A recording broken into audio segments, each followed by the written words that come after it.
the Overman Warrior Podcast.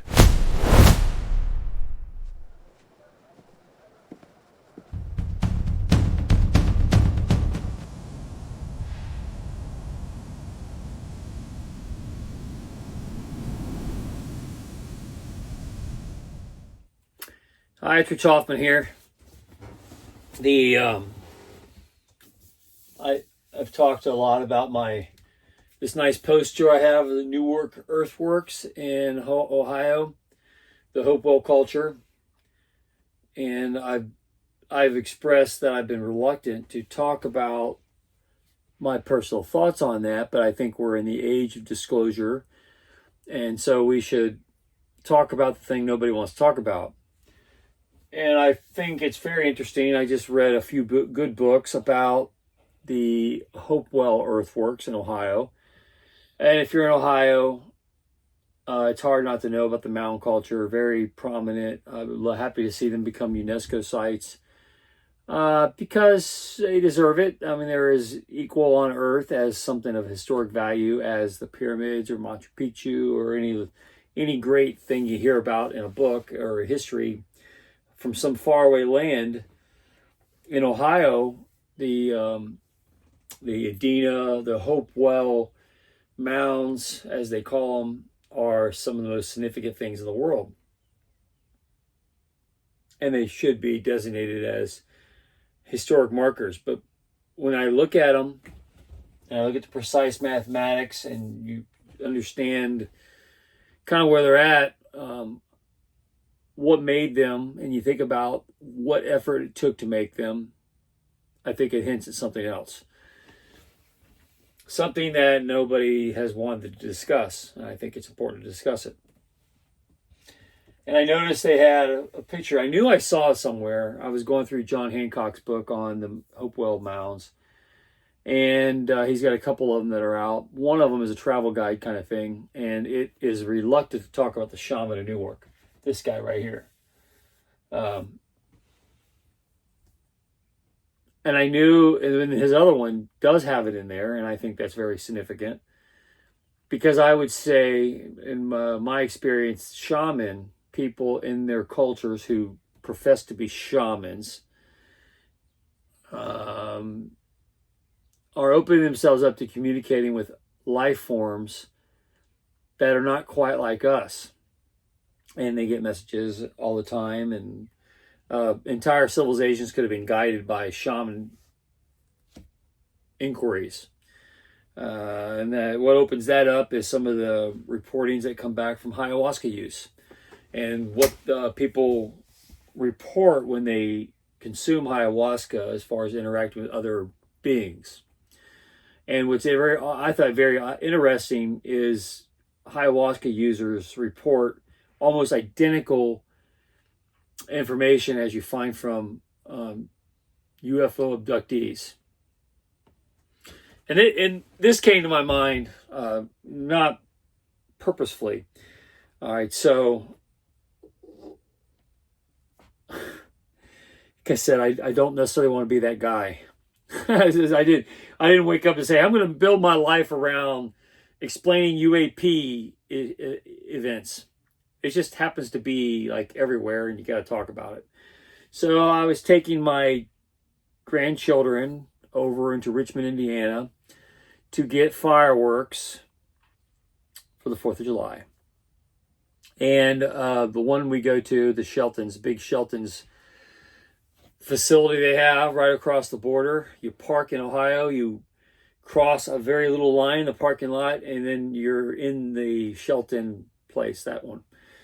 It's literally built on the Ohio-Indiana state line. So we went there, got some fireworks, and across the street from this place is a candy shop called the Uranus Fudge Factory. And it's definitely meant to be teenage gross. It's tongue-in-cheek humor about anal probing, essentially.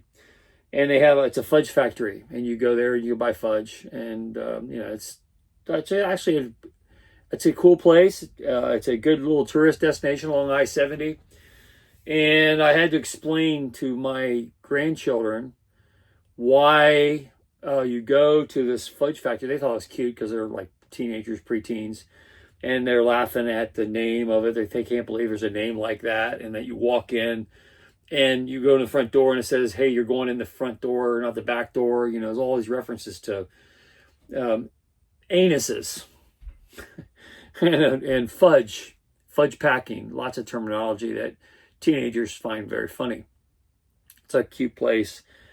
And we go over there to,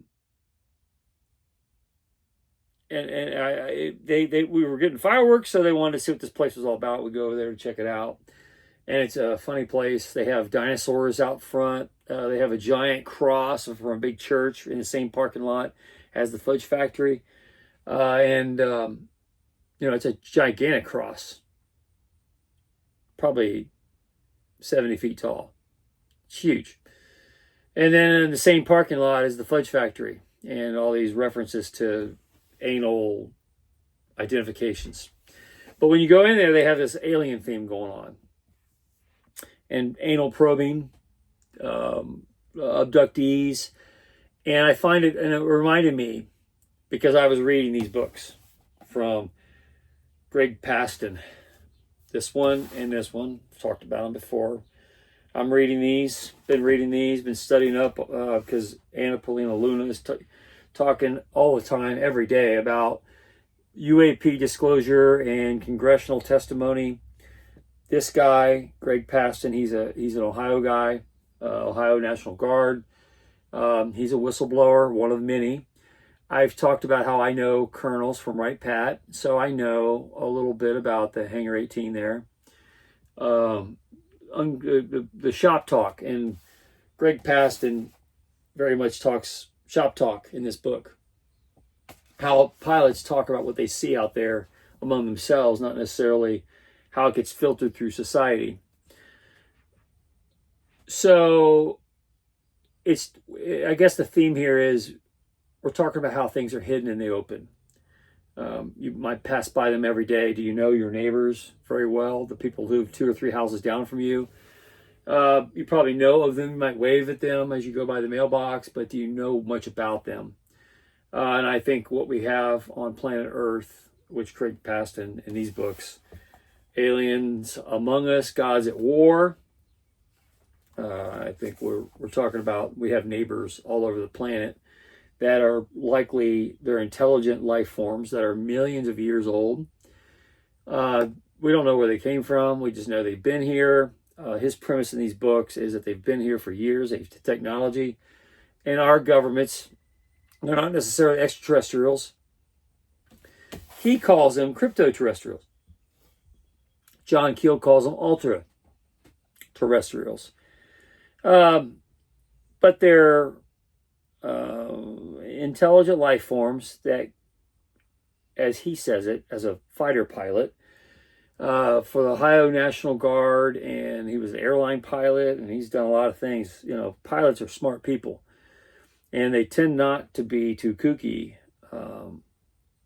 And when they say something, I tend to believe them, because it takes a lot of responsibility to fly $1 million valued aircraft and follow the rules and chain of command and all that stuff. All right, so I'm reading these books and I'm thinking about a lot. I mean, everybody knows I have a lot of love for history, archaeology, anthropology. But for me, always, there's been this like, well, why do we feel like the historical record is incomplete? And my explanation is, well, we haven't dug enough. We don't have enough evidence. We just found the Dead Sea Scrolls 70 some years ago. There's a lot more buried all over the place that nobody knows anything about, because we just have a lot of work to do. So if it feels like it's incomplete, my rationale is we have more work to do. But I read stories, mythology, folklore, and I'm like, where do these guys get these ideas? And where's the root cause for a lot of this belief? And one of my biggest issues in talking about the shaman of Newark, my explanation for how these things occurred was that shamanic characters were speaking to non-terrestrial, non-human entities, and they were being given information that cascaded over many miles in their Hopewell culture. And they had obtained all this. It's not enough just to say, well, they were smart, and indigenous people should have never been pushed off their land. Okay, the indigenous political argument, the Smithsonian position. I suspect that not all of them, many of the scientists don't know, just like you don't know your neighbor. But people, I think, in government have known for a long time, and they haven't wanted to admit that we don't have sovereignty over the United States. We don't have sovereignty over ourselves. We don't have sovereignty over our minds, because part of this technology from this, what Craig Pasden calls crypto-terrestrials, is technology millions of years older than ours that's been hiding in plain sight for a long time. I think his position is it's kind of an Abyss character. If you remember the Jim Cameron movie, The Abyss, one of my favorite movies of all time. There's aliens living in the oceans. Actually, there's a lot of things that live in bodies of water that could have been there for tens of thousands of years and nobody knows about them. First thing people think about is the Loch Ness Monster. I happen to live, I have a particular obsession with cryptids, because cryptids indicate that there's life forms that exist in front of us. Bigfoot's one of them, that they coexist with us and we don't know much about them at all. But there was a case in Ohio just a few months ago. This is 2026. It's March of 2026, where there was a Bigfoot that stepped out of the woods in front of a car just to the east of Columbus. There was a mom and her daughter in the car, and they almost hit the creature. And the car went around it, and the Bigfoot was so close to the passenger window where the daughter was sitting that if the window had been down, she could have reached out and touched it. And I tend to believe people see these kinds of things, and they are not out there trying to get themselves on a tabloid magazine or get notoriety for themselves. They're out there they were just reporting things.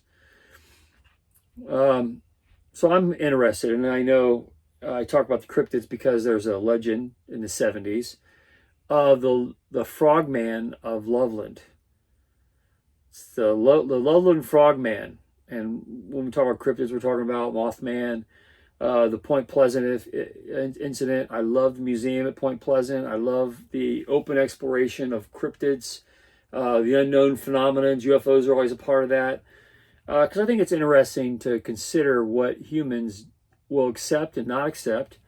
Even, I think people, even in their own families, this 4th of July, so people get together. Do you really know all your family members? Do you know what they do, what they think, what they've been up to? I have a grandson who's obsessed with, he's in his teens, so he's interested in human behavior, and they do pedophilia and busts online. I think it's great. It's a YouTube. There's a bunch of YouTubers that do pedophilia busts, and I just think it's fascinating that when they get busted, they have to call their mom or their wives and say, hey, I was trying to meet a 14-year-old girl or a 13-year-old girl for sex, and I'm 46 years old or 55 years old. Sorry, honey, I just got busted by the police for trying to meet up with a 14-year-old girl. Do you really know what people do and why they do them? So I think the cryptid argument and UAPs, UFOs, how a life form could live right in front of your face or in the woods next to your house and you not know what they are. And this whole Jim Cameron idea of aliens living in the oceans, which essentially is where Greg Pasden's going with his reports as a pilot of advanced aircraft, dealing with these guys routinely and what the pilots think about them. And this is all coming out now in these UAP reports. And Anna Polina Luna is all over it. And I think she's great. And she's one of my favorite Congress people. Warren Davidson being some of them. You know, there's some of them, when you go see them in person, they are very smart people. Warren Davidson is a very smart person. You know, they think, you'd be surprised how normal they are when you talk to them. Good folks. Anna Polina Luna's put her whole life into this UAP revelation, and the Trump administration's bringing them out. I'd say they have no choice. Why now? Well, I've been studying cryptids all my life and going back to the Loveland Frogman. I'm having fun explaining this to my grandchildren. And we had a great talk about the Richmond. Why was there an alien connection? It's not just the Uranus Fudge Factory across from the Shelton's fireworks facility in Indiana, on the Indiana-Ohio border. It's not just a tongue-in-cheek teenage joke. There's actual history in that region. I had to tell them the history, the UFO encounters that have been there in Richmond. Close encounters, because Steven Spielberg grew up in Cincinnati for a period, as did Tom Cruise. A lot of people don't know that. And that's why the Close Encounters movie took place on the Indiana-Ohio border. Because the chases that went on with UFOs and police and all those things are based on real stories. And there was one such story at Richmond, Indiana. And at New Paris, just down the road from Richmond, very close, just to the east, there is a close encounter of the third kind, alien abductions. And these alien abduction stories sound like ayahuasca experiences or psychedelics, when people take psychedelics and they talk to what they think are hallucinations. I would argue, and I think the evidence points towards it, that it's non-human intelligence that talk, because they don't quite live terrestrially. They don't drive cars like we do. They don't share the same religions as we do. They don't have a shared experience, yet they live in plain sight. Because we get used to our patterns in life. Just like you drive by the same house 14,000 times, and one day you drive by it and they painted the trim on it red. You might notice it, but if it's just the same trim every day, you probably block it off and don't notice it. Just like you might have Uncle Willie in your family might be a pedophile, and he might be contacting 14-year-old girls for sex. But you had a nice Thanksgiving with him, and he came over for 4th of July, and you launched fireworks together, you broke bread together, and you had fun. And you're not talking about him trying to meet young girls for sex. You're lighting fireworks and talking about how fun it was growing up. But you don't always know what people are doing and why they do them. And I'm always interested in the hidden things, what people do and why they think what they think. And I think Greg Pasden's onto something when he talks about aliens among us, where they come from. I think they're very ancient. I think they are living here. I think we see them occasionally. They slip and we see them in the form of cryptids. And I don't know that they are necessarily coming from outer space all the time. I think they've permanently been living on planet Earth and hiding behind our religious preferences. And I think with the invention of the internet, and we can all talk now, we can have video broadcasts like this. I used to do these kinds of shows on WLW radio and other radio stations around the country. For a time, there was talk about me coming to the Blaze and working for Glenn Beck. This was under Doc Thompson, with Doc Thompson being tasked to kind of go create a Tea Party network under the protection of Glenn Beck's radio profile. I don't think about any of those things anymore, because we can talk among ourselves now, and we can talk about things like this, where maybe 10 years ago or 20 years ago, when Jim Cameron made that movie Abyss, people would just laugh at it and say, oh, that's pretty interesting, cool, fun movie. All right, what's next? They don't take it too serious. But this is now the age of disclosure. I think two things have happened. Well, first of all, people like Greg Paxton can publish books independently. You don't have to go through a publisher traditionally like you used to. Controlled by the New York Times or one of the big New York publishers. You can publish it. You can get it out on Amazon, and people are going to get your book, and you can get on a thing like this and talk about it. That's new. So you can't put the genie back in the bottle, and people are sharing experiences, and these pilots are starting to whistleblow and talk. And then you got people like Anna Polina Luna and President Trump who are willing to listen. That's new. All that's new. And that's why we're talking about it now. And I think what we're going to find out is relics like these Indian relics. This is the shaman of Newark. I think that's your evidence of the Hopewell people communicating with crypto-terrestrials, ultra-terrestrials, aliens, cohabitors, essentially other life forms, just like if you were talking about, I think when Trump talks about aliens and disclosure, he always talks about, uses kind of a metaphor of people coming from other countries. A country is just a set of ideas that are contained within a landmass, and we share those, whether it's the Constitution or whether it's Chinese communism. If you have a group of people living off the grid, they could easily hide in plain sight.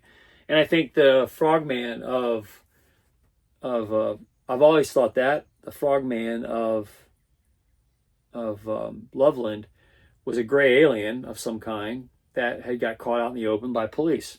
He got cocky. He wasn't cloaking himself or hiding himself the way they traditionally do.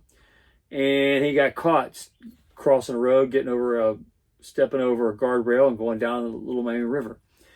I think they're always everywhere all the time. And they get sloppy sometimes, and we catch them. And now we have a way of talking about it, whether it's these video broadcasts or the internet, where we can talk more openly in ways we have never been able to before. And I've been interested, and that's why I do the work I've been doing, why I'm all of a sudden very much on top of these stories all the time. I think we've been lied to, and I don't like being lied to. And I think the other big thing that happened was COVID. And the experts got it wrong. They blew their trust with us, and they're trying to rekindle that. And part of, hey, we screwed up with Ukraine. We've screwed up with all kinds of stuff. The Trump administration has shown that three-lettered agencies can't be trusted. I mean, I've been so obsessed with this. I've actually went twice within the same year to the Langley area so I could study the CIA and the people, not the organization itself, but the people who work there. What are they like? Because I like to understand the way an archaeologist or anthropologist would. Why do people believe what they believe? And so using that same method, you can look here and say, well, these Hopewell people and the Adena people, they obviously were talking to people from vast distances, and trade around the world was happening. But what was the vehicle of that trade? Well, I think if you consider that these guys have been manipulating things behind the scenes for likely all of human existence, we see traces of it coming out all over the place. The historic record certainly lends testimony to the fact, but it's people who are on the front lines interacting with these guys, like pilots, like Greg Pasden, who are like, hey, you know what? I'm retired. I'm not sworn to secrecy anymore, and I'm going to talk. And I'm going to write books, and I'm going to go talk online, and I'm going to talk about my experience with people like that. And you got to figure that these guys aren't, this just happened in the modern times. It's been going on with shaman for many, many, many years, all over the world. And I think it even happens to this very day with ayahuasca use, which is why I think it's so fascinating. And yeah, I believe what we're going to find out with disclosure may not be sensational the way we like to think. Hey, they just came from Mars yesterday. I think they came here millions of years ago, and they've been here for a long time. And we've all been on Earth together for many millions of years, exchanging information the same way you trade with other people from Norway or China or South Korea. They just don't claim territory the way we do in North America. We call it America, or Canada, or Mexico.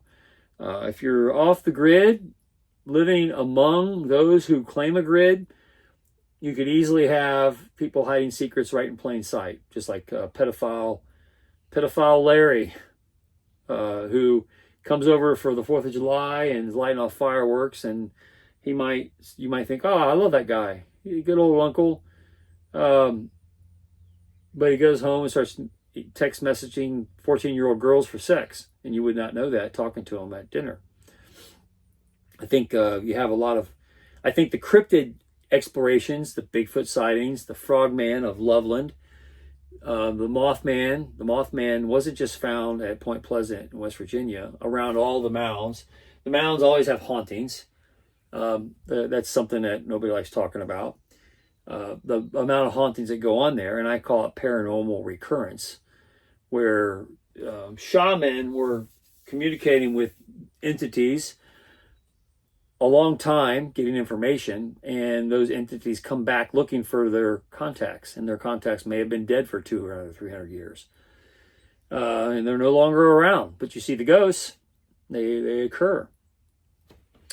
There were some recent sightings, 2017 through 2020, of the Mothman. Lots of sightings all over Chicago. So it's kind of a regional thing. The Great Lakes have lots of hauntings, lots of cryptids. There's a Lake Erie monster I'm going to go try and find in a short while. It's like Loch Ness, and people say, well, how could that happen? Well, the lakes are not that old. They're not much older than the last ice age. I think they're only like 12,000 years old, if that. They're very recent geologically formed. And they're formed because the weight of the glaciers pushed the Earth's crust down and made a lowland out of them. And all those lakes, all that water is being pushed back up. The crust of the Earth is coming back up to its spherical circumference. But the lakes only exist because the crust of the Earth is flattened by the weight of the ice during the Ice Age. So there's a lot of mystery including the Stonehenge off Traverse City, up by Grand Rapids and Michigan. More explorations that need to happen about the copper mines in Lake Superior. If you've ever been to the Upper Peninsula, it's great, but there's also a lot of Sasquatch sightings in those places. And I think we, when you start exploring, asking the question about cryptids, and that's what's the fun thing about some of this stuff, Greg Pasden writing books like this, and I think it's great. I think it's brilliant, actually. I love living at a time where we can talk, and there he is. I think he's a pretty good dude. And I tend to believe him. I tend to believe pilots. People who were in the military, who were pilots, and they're out there whistleblowing, they're testifying for Congress now, and they're interacting with these life forms. And they're saying, hey, they're really advanced and they're not like us. How could you, if you were a very, very advanced civilization, how would you stay hidden? All right? So you create the parameters for which everybody understands, the laws of a nation, and you exist outside those laws, like the house that all of a sudden painted its trim red. As long as you keep painting the trim red, white, people drive back and forth to work every day by that house. They're not going to pay attention to it. Just like they drive by their neighbors 2 or 3 houses down. They may be doing all kinds of crazy things. They may have, they may be the new Jeffrey Dahmers. They may have bodies of people hidden in their refrigerators, and you wouldn't know it. You might say hi to them at the mailbox because you have a superficial relationship with them.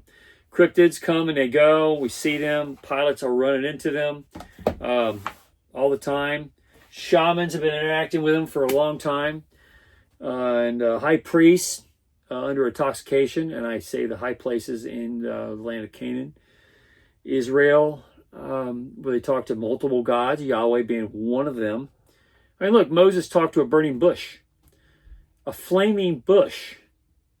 So we have paranormal occurrences recorded in the Bible, corresponded by the Dead Sea Scrolls.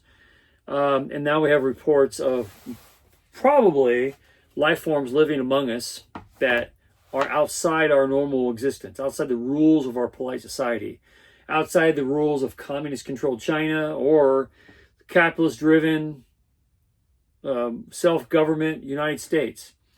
And our government has been making deals with these guys for a long time.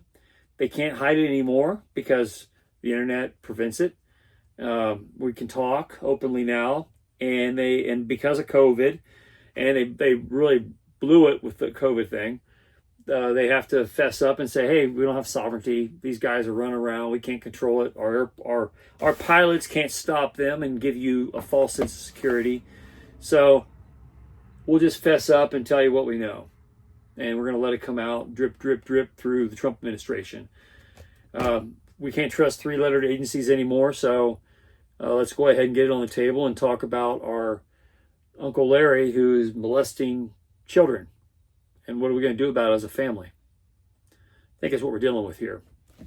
And I've been talking a lot about history and the various societies that find themselves explaining away phenomena that only makes sense if you're dealing with shaman who are talking to ultra-terrestrial, crypto-terrestrial personalities that use psychic ability to talk over vast distances and share information. Not in the way we typically do it, like with a video or a recording on a radio, but through our minds. The consciousness is a receiver of information, and they learn to pass on information consciously. We call it psychic behavior, but they may live and exist completely within a psychic realm. And we're aware of them psychically, and sometimes we pull the filters away through psychedelic use, drug use, mushrooms, marijuana, ayahuasca, opium, or as the shamans were participating, definitely with psychedelic use. Again, I talked about the high places. Marijuana use is known to be in the high places to worship Yahweh, Baal, Molech, Ishtar, the whole gang, Astarte. Participants, high priests, were often using marijuana in India. Marijuana use was very prevalent, and that is marijuana in some people can have psychedelic effects. And so I find it very interesting. I first really started giving credence to this UAP issue when I studied the effects of ayahuasca on shamans.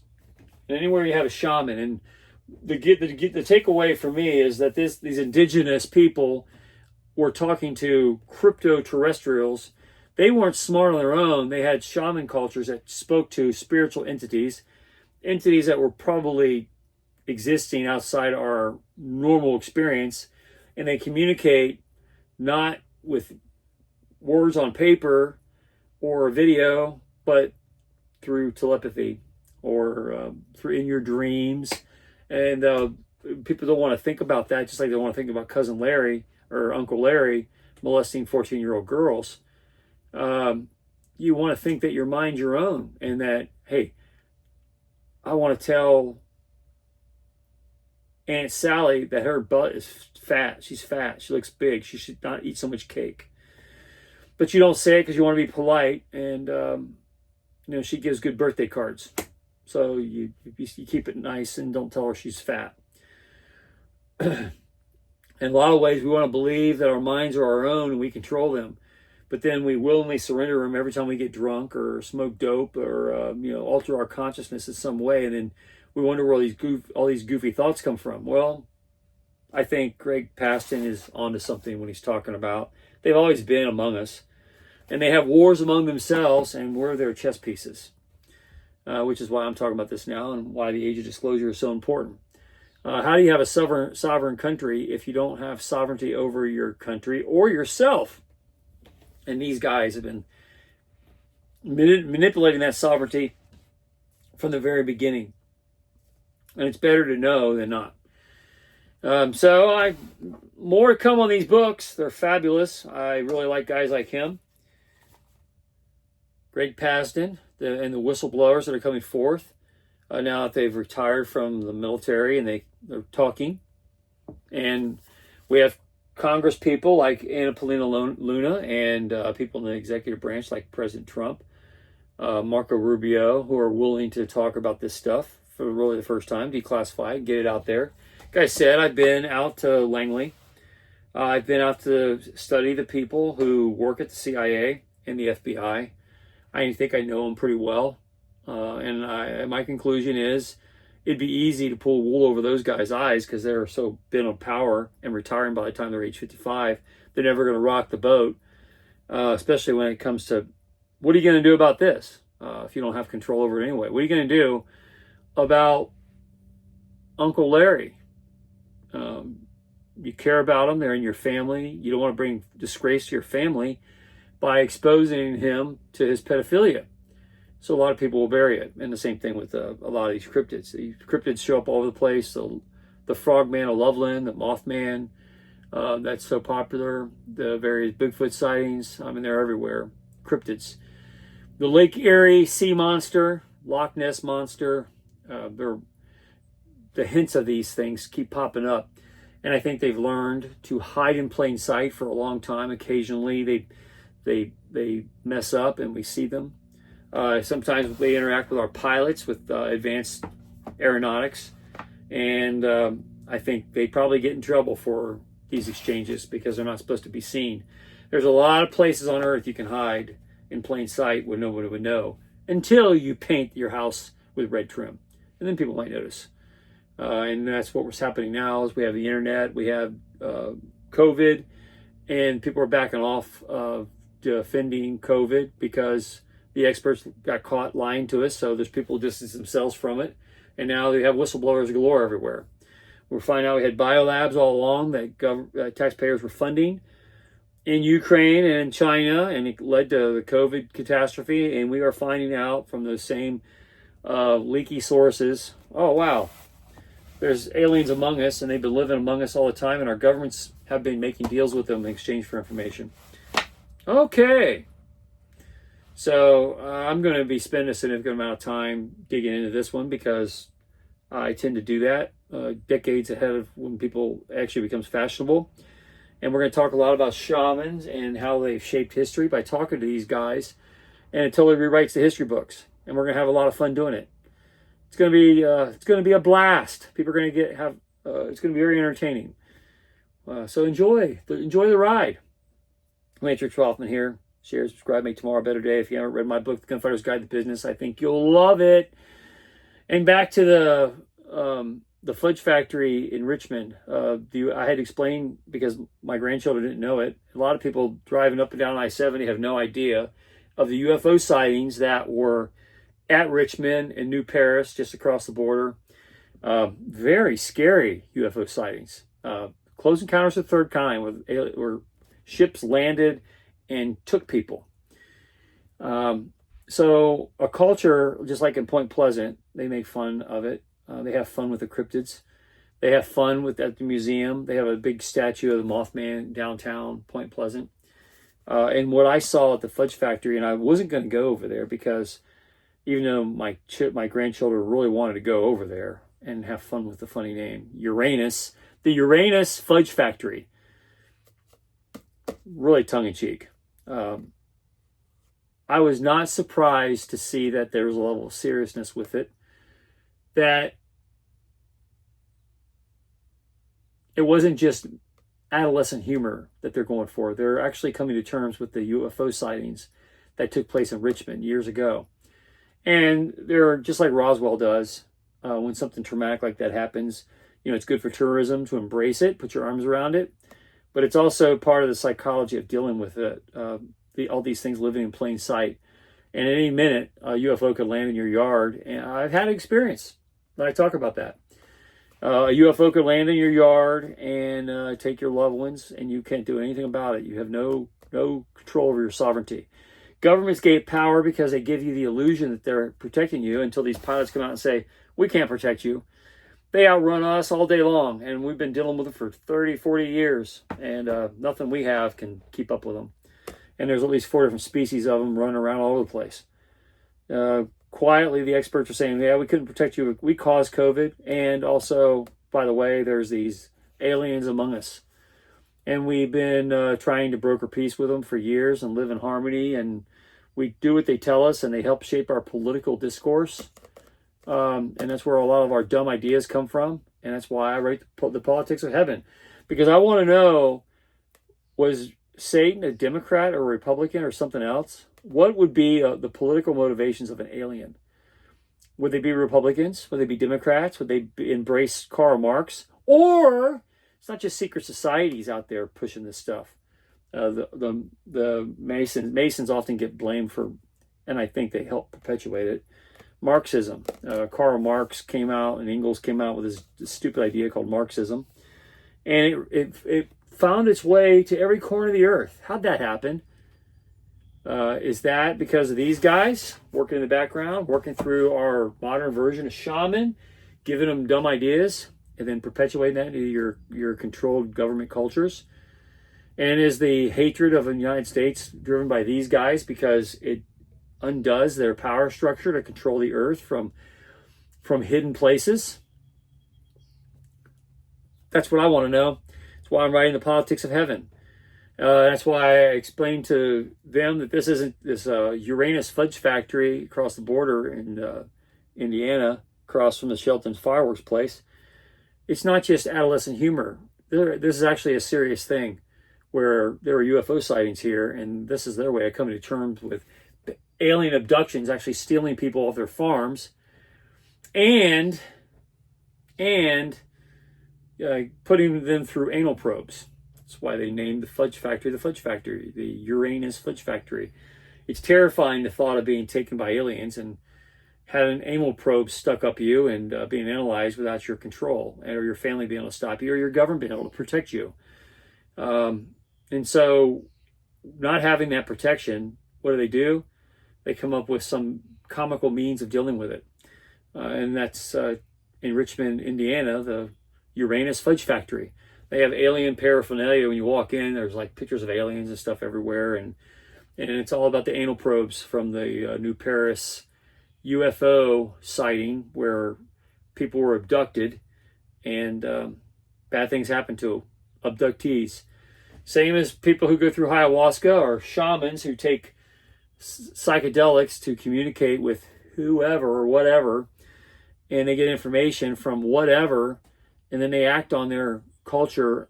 And the proof here in the Hopo culture was that he built these complex mathematical sites for some reason over vast distances over a long period of time without a central government. So what was the central government? Your shamans, and you have evidence of the shaman here.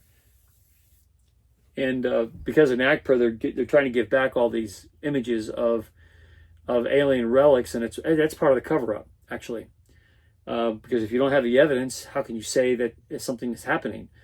But the evidence of a shaman figure, and it's on this poster, even though the John Hancock books, one book had it in there, and the other book did not, because it said we have to respect indigenous people and their wishes, and they want to rebury all these artifacts, so we can't study them, because they have magic in them. But here's a drawing of it on this fine poster I got from the Newark Earthworks. And I knew when I was looking at John's book, I was like, where did I see this? Where did I see that picture of shaman, of the shaman of Newark at? Where have I seen it before? Oh, it was at the top of this poster. There's your smoking gun, or how cultures speak to non-human intelligence willfully, and how that controls your entire society. They might call it the Great Spirit, but I would say it's a cryptid hanging out in the peripheral of our understanding, outside the rules of polite society, and sometimes they get caught out in the open. And people are talking about it more than ever now, not because it's happening more than it ever has happened. It's always happened. You used to have shaman talking to people, or government entities, or high priests, and they would speak to these guys and then think, hey, the gods are talking to me. Let's sacrifice to the gods, when it's really just some pervert cryptid that wants to see naked women burnt on a burnt offering, or having sex in a temple in the land of Canaan, because they're obsessed with human sexuality, and they love to see, hey, can we help make it rain? We have high technology. Tell them, let them know that if they have sex in a temple to Ishtar, that will make it rain for them and make their crops bloom, and they can control the weather, and they can control the clouds. I mean, it was only a few thousand years ago that people were doing this kind of stuff, and these people could have been around for millions of years on planet Earth, and they could have controlled the weather. They could control political circumstances. They can control kings. They can be the conduits of that information, and I think that's what we're going to find out. That's why I'm very interested in the topic, and that's why I'm writing books about it, and that's why I spend so much time talking about it. So it's going to be fun. We're going to have a lot of adventure. It's not that this is new. We're discovering with new lenses very old topics, and we're going to have a lot of fun exploring them. It's going to be a great adventure. Anyway, have a good day. See you later. In the age of disclosure, you must understand the politics of heaven. Coming soon.